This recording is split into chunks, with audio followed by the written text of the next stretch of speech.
Hi, and welcome to another Partner Playbook. My name is Tonya Gentry. I'm the Chief Sales Officer for Big Red Media, MSP Success. And today I have the pleasure of talking with Andy Cormier with Synchro. He's the channel chief, and I just found out you're the author of So You Want to Be an MSP. Is that correct? That is correct. And thank you for having me today, Tonya. Yeah, awesome. So let's talk a little bit. Obviously, we're talking about your partner programs and those types of things. But before we get into that, for those of us that are listening that may not know Synchro, or you guys were just telling me about how all the changes that you've done with the rebranding. Can you tell us a little bit about the company? Yeah, sure. So Synchro at its core, it's a combined RMM PSA and a remote access platform under one roof. Includes functionality like asset management, scripting, alerting, ticketing, invoicing, payments, everything that you really need to run an effectively growing MSP.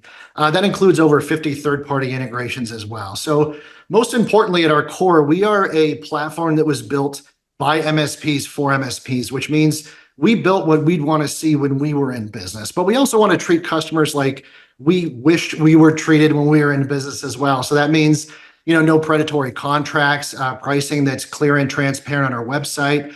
You can even give us a real name and phone number. We promise we're not going to call you every week for the rest of your life. We're just a different kind of MSP platform here at Synchro.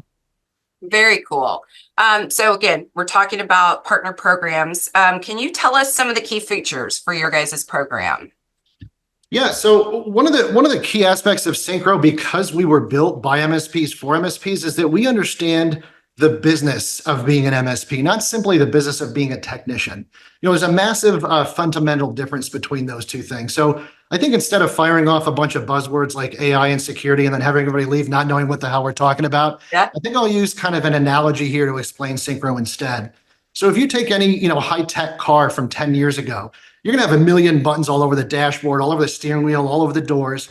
That kind of represents the legacy vendors in the MSP space. Lots of functionality, but it's just not attainable by most. It's not digestible. It just doesn't make sense. So at best, you're like using the 4 buttons that you have to memorize what they do. Then if you kind of fast forward and you look at something like Tesla, like a Model 3 or Model Y, you don't have any physical buttons at all. They baked everything into one tablet stuck on the dashboard. You can't help but ask, how the hell is it possible to fit all of that functionality in the tablet? And then if you think about it, you're like, well, pull out your phone. You've been doing this forever. Like, this is the way it is in the world. It just doesn't exist that way here in the space yet. This space is behind the time. So, after playing with it in the car for 5 minutes, you're like, what the hell? I can literally do everything I could do before because everything just makes sense here. And so now it's the same functionality I had before, but I'm able to appreciate it, utilize it, actually build it into my business because it's attainable for me. That's Synchro in a nutshell. We're doing things in a way that just makes sense for the MSP without all of that legacy complexity attached to it. That's a great example. So anything that you're doing as far, it's hard to say enhancements for this year, right? So we're at the end of this year, Yeah, but right. Any enhancements that you're thinking of, for the beginning of 2025? Yeah, as part of my new role, I'm going to be overseeing our marketplace and integration project. So folks should expect to see some major enhancements there, not just in existing partnerships, but we're going to be bringing in all new partnerships as well.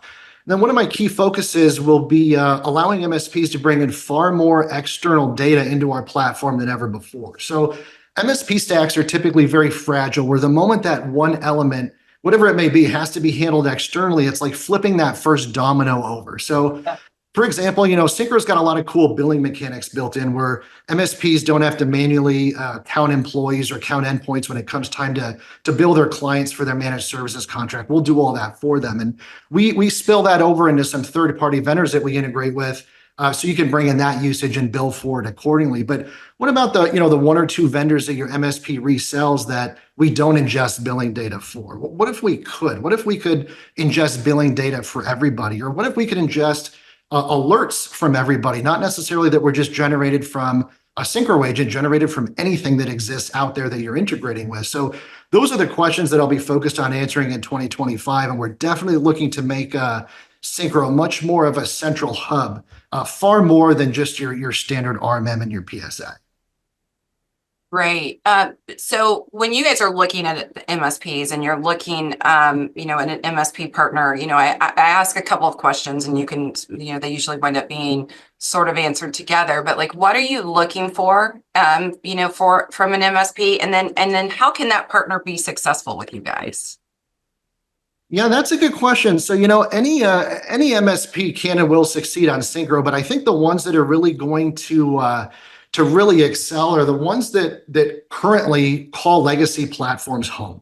Platforms that are just so complex that you actually have to have someone on staff to manage and maintain them, or at least outsource that work to like a consulting company specific to that vendor.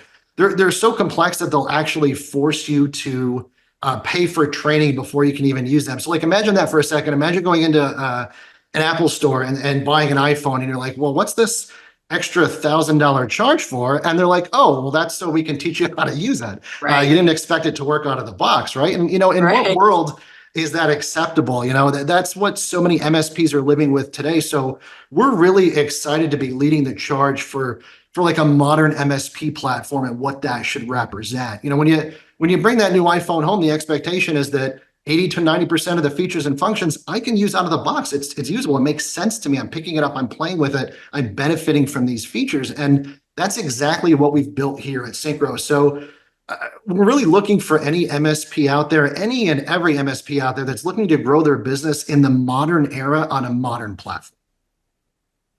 Very, very cool. I mean, I think, like you said, I mean, between the Tesla and the Apple, I mean, those are things that, even I'm not technical and I can understand that. And to see, really what you guys are trying to do for the community. I know feedback is important. Everybody I talk to, they always say feedback's important. But what are some of the things that you guys have been hearing lately, or that you specifically have been hearing lately coming over to Synchro? I've been front facing in our communities for years, so I get hit with quite a lot of feedback, both good and bad, to say the least. I think one of the biggest pieces of feedback that's becoming real interesting, I'd say, over the past couple of years is, I guess if I had to summarize it, I'd say, please help us filter the noise. And what I mean by that is, and it comes in a lot of forms, but basically our customers are saying, I literally can't turn around without being told that I'm behind on my security, or I'm not leveraging AI like I should be, and what's real and what's bullshit. And I'm pretty sure if I walked into a Best Buy right now, I could go find an AI toaster if I looked hard enough. Like, I'm sure you could. It's so ridiculous. It makes no sense. And so, yeah. The problem is that anytime a technology emerges that's viable and it has legs, out comes all the sketchy companies trying to leverage that trend to make a dollar without offering any real value. So take security being another example. Huge concern for companies, huge concern for MSPs. And it should be a concern. There's a lot of scummy people out there looking to do a lot of scummy things. But that said, I have a security system in my house. It's okay. And now I live in Texas, so I might have other tools in my house that I can help defend myself should I need to. But, do I have 15 ex-Navy SEALs, patrolling my house 24/7? Do I have military helicopters flying over my house at night? I don't. And maybe if we ever have a zombie apocalypse, I'll be like, shit, I should have did these things. That would have been awesome. Now you wish you had them. I'm not prepared, but I don't want to go broke, protecting myself from that scenario. So I think that's what MSPs really want to know, like how much security in the security world is enough to reasonably protect my customers from the most common attack vectors, happening in the world today, and that are applicable to their specific business. If I'm a CEO of a big company and I walk out the door, you probably want armed security. That makes sense. But again, if it's a mom and pop shop, do you need to have the military helicopters flying overhead? Probably not. And that's the difference. And if you ask some security companies out there, you and I have probably just been hacked 36 times in the past 10 minutes that we've been talking to each other. So our customers really need help filtering that noise. They want to rely on us to know that if you're going to do it natively, you're going to build something that protects us in a way that makes sense to us. And where you're not, you're going to partner with someone where this is all they do and this makes sense. Last question. 2025, what's coming down the pike? Anything exciting that you want us to know about, things that are changing, or anything that you guys are enhancing? Yeah, I was afraid of this question because I always get in trouble for leaking too much stuff, and I get really excited about this. So I got to try to be careful here. But yeah, I think one of the things I can talk about that we're going to be releasing next is network discovery. I know that one's been on the radar for a long time. We've been looking to nail it down, and we're finally have just started work on that project. And I know that a lot of competitors out there, they charge a la carte for that, but we're going to be including that baked into one of our 2 existing pricing plans. So that's going to be a pretty big differentiator for Synchro going forward. And then I think a lot of the other elements that we're going to be working on are going to be around the operational aspects of the business of being an MSP. So, diving into profitability and efficiencies in your business and things like that. And again, they're buzzwords. And when I say that, nobody knows what the hell I'm talking about. So I'll do like another example. If I were to call 100 MSPs and say, hey, I'm looking for 10 hours of service a month and I want to pay you $25 an hour, I can all but guarantee I'm going to get hung up on 100 times. Right. Nobody wants to work for $25 an hour in this space. It doesn't work that way. Right. But when you actually break down some MSP contracts, and we hear this quite frequently, and factor in all the time I spent and all the time I spent ramping it, there's a lot of MSPs out there that are getting $25 an hour for their contracts, not realizing it's so large they've never broken it down. Yes. So what if your platform could expose that to you? Like, this shouldn't be something that you sit there for hours mapping it on a napkin and realize, oh man, like we've been servicing this customer for 3 years. We're not making any money on this customer. So those are the types of things that we're going to be looking to expose for you to really beef up that profitability element of what it means to be an MSP. One of the big concepts in my book is that your only true asset as an MSP is your time. You have to buy time by enlisting another technician into your company. And if you're not maximizing that time, you're not maximizing your MSP, you're not maximizing your growth potential. So those are all of the types of things that we're definitely going to be focused on in 2025 and beyond.